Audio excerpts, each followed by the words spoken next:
안녕하세요. 해외 취업에 관심이 많은 K-무브 멘토, 멘티 여러분. 저는 카나다 멘토 유동하라고 합니다. 오늘 이 시간에는 영문 이력서 작성법에 대해서 설명을 드리겠습니다. 제가 이 설명을 하게 된 계기는 멘토를 하면서 아직까지 영문 이력서 작성법에 대해서는 한국의 젊은이들이 잘 모르고 있다는 사실을 알게 되었습니다. 그래서 오늘 이 시간에 영문 이력서 작성법에 대한 강의를 드리고자 합니다. 해외 취업에 관심이 많은 분은 물론이고 설사 관심이 없다고 하더라도 글로벌 시대에 있어가지고 영문 이력서 작성은 한국의 이력서 작성 방법과 이렇게 차이가 난다. 어떻게 작성이 되어야 한다는 것은 상식적으로 알아둘 필요가 있다고 생각합니다. 여러분들이 살고 있는 21세기는 글로벌 시대입니다. 월드 시티즌으로서 글로벌 환경에서 살아가야 하고 여러분들의 장래, 미래 설계도 글로벌을 배경으로 해야 될 시대에 살고 있습니다. 그러므로 영문 이력서 작성 방법은 잘 알아두시면 좋을 것입니다.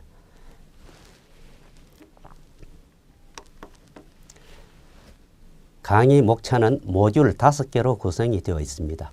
모듈 1에서는 영문 이력서 작성 방법에 대한 소개를 할 것이고 모듈 2에서는 왜 이렇게 작성이 되어야 하는지 그 원리를 제가 설명을 드리겠습니다. 한국에 와 보니까 영문 이력서 작성 방법에 대한 자료는 많이 있고 프로그램도 많이 있는데 아직까지 왜 이렇게 작성이 되어야 하는지 그 원리를 설명한 것은 아직 제가 보지를 못했습니다. 원리를 알아야 적용을 시킬 수가 있습니다. 그 다음에 모듈 3에서는 영어권 국가에서는 어떠한 절차와 방법으로 채용이 이루어지고 있는지 잡 포스팅에 대해서 여러분들의 이해가 필요할 거라고 생각이 됩니다. 어차피 이력서는 취업을 전제로 해서 준비를 하는 것이기 때문에 영미권 국가의 취업 환경, 기업 문화, 절차 역시 한국 기업과는 많은 차이가 있습니다. 이 차이를 알아두면은 여러분들의 영문 이력서 작성 방법에 많은 도움이 될 것이라고 확신을 합니다. 그 다음 모듈 4에서는 글로벌 취업 환경에 대해서 좀 인식을 제고시킬 수 있는 내용을 부수적으로 추가를 하였고요.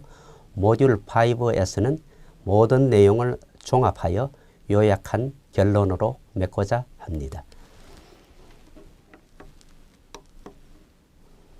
모듈 1 영문 이력서 작성 방법입니다.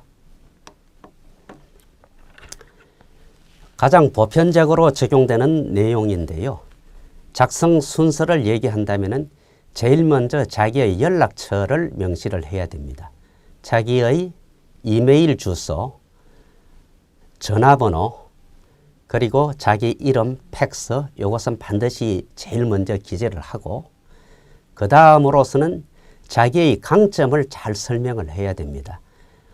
채용하고자 하는 분야에 필요한 경험이 어떤 것이고 어떤 경력자를 요구를 하는 것인지 파악이 되면은 그 내용에 맞게끔 자기의 강점을 부각시킬 수 있는 내용을 먼저 소개를 드리는 것이 좋습니다. 경험을 중시하는 채용 절차이기 때문에 자기가 경험한 직무 내용을 어떻게 잘 설명하느냐가 거의 반 이상을 좌우한다고 볼 수가 있습니다. 그 다음에는 이제 자기가 근무했던 직장의 회사 명칭, 언제부터 언제까지 근무를 했고 거기서 어떤 업무를 수행하였다. 자기가 수행한 내용을 다 적을 필요가 없습니다. 자기가 응시하고자 하는 직종에 요구되는 내용에 초점을 맞춰가지고 인텐시브하게 표현을 할 필요가 있습니다. 그리고 자기가 어떤 학교에서 어떤 전공을 했고 회사에 근무하면서 어떤 교육 내용을 받았는지 그러한 교육 내용을 명시를 하고 개인적인 사항으로서는 자기의 가족관계, 결혼을 했느냐 안 했느냐, 자식이 있느냐 없느냐, 그 정도만 하면 됩니다. 부모는 외람되지만은 가족관계가 아닙니다. 서양에서는 명심하시기 바랍니다. 그리고 자기가 어떤 취미, 어떠한 특기를 가지고 있는지 개인적인 사항은 명시를 하고 마지막으로 추천인이 누구냐. 추천인을 영어로 레퍼런스라고 합니다. 이 레퍼런스는 굉장히 중요한 역할을 합니다. 한국의 이력서에도 추천인을 적기는 합니다만은 대부분 참고 수준에 그칩니다만은 영미권 국가에서 레퍼런스는 추천을 하는 분이 자기의 명예를 걸고 자기가 책임을 지고 이분을 추천한다는 의미이기 때문에 어떤 사람이 레퍼런스로 가느냐에 따라서 당락에 아주 결정적인 영향을 줄 수가 있습니다. 앞에도 제가 언급을 했습니다마는 한국 이력서와의 차이점, 한국 이력서는 자기가 남자냐 여자냐, 언제 출생했느냐, 생년월일, 자기 부모, 자기 출신 지역, 고향 이것을 아주 상세하게 기재를 하는데 영문 이력서에는 이런 것을 전혀 기재할 필요가 없다는 사실, 그리고 이러한 내용은 개인적인 신상에 해당되기 때문에 회사에서 채용하려는 사람에게 이러한 질문은 못하게 법으로 금지가 되어 있습니다. 그렇기 때문에 이러한 내용은 전혀 적을 필요가 없습니다.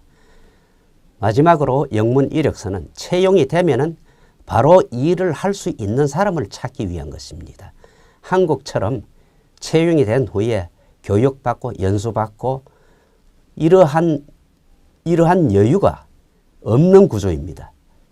채용이 되면은 바로 책임을 지고 업무를 맡을 능력이 되는 사람이어야 되기 때문에 자기의 경험이 어떻게 표현하느냐에 따라서 아주 중요한 역할을 한다는 사실을 명심하기 바랍니다. 다음 장에서는 영문 이력서 이그젬플 사례를 한번 보여드리겠습니다.